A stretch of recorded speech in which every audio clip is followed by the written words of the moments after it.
Hello दोस्त।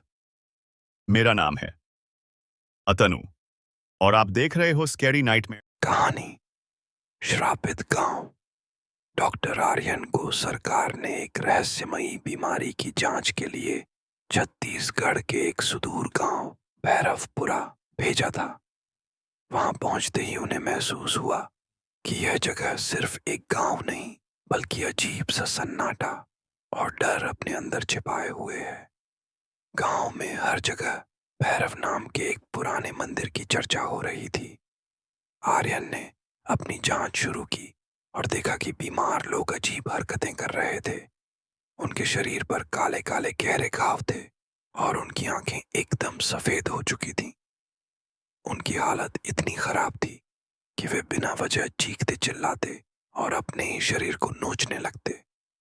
आर्यन ने सोचा कि यह कोई वायरस या संक्रमण होगा, लेकिन गांव के बुजुर्गों ने इसे जमा। गांव की कहानी। बुजुर्गों ने आर्यन को बताया कि गांव के बाहर स्थित भैरव मंदिर वर्षों से वीरान पड़ा था।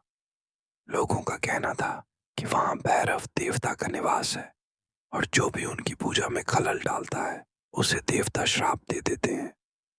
कुछ महीनों पहले एक कंपनी ने गांव के पास एक खदान खोदने का काम शुरू किया था, जिसमें उन्होंने मंदिर के पास की जमीन को भी खोद डाला। उसी दिन से गांव में यह अजीब बीमारी फैलने लगी। मंदिर का रहस्य। आर्यन को इन सब कहानियों पर यकीन नहीं था।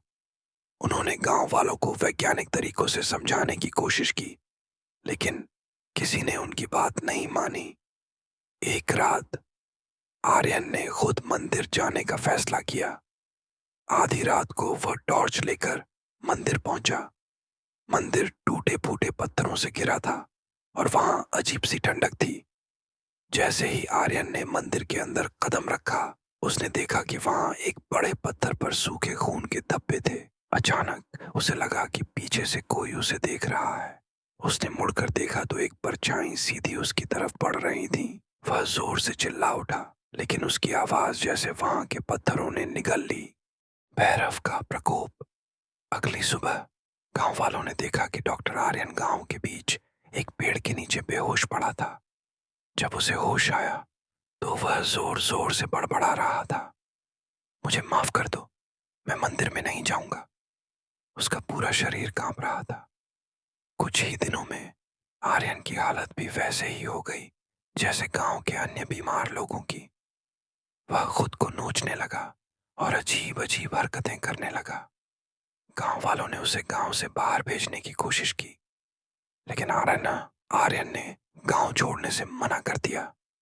एक रात जब गांव में सब सो रहे थे तो एक जोरदार चीख सुनाई दी। लोग दौड़ते हुए मंदिर की तरफ गए, लेकिन वहां उन्हें आर्यन का कोई निशान नहीं मिला। मंदिर के अंदर बस खून के निशान थे और दीवार पर लाल रंग से लिखा था, भैरव को संतुष्ट करो। अंतिम रहस्य। उस रात के बाद से आर्यन कभी नहीं दिखा। गांव में बीमारी भी धीरे धीरे खत्म हो गई, लेकिन गांव वाले जानते थे कि यह शांति स्थायी नहीं थी। आज भी जो भी उस मंदिर के पास से गुजरता है उसे आर्यन की चीख सुनाई देती है। आपको क्या लगता है, यह भैरव का श्राप था या कुछ और?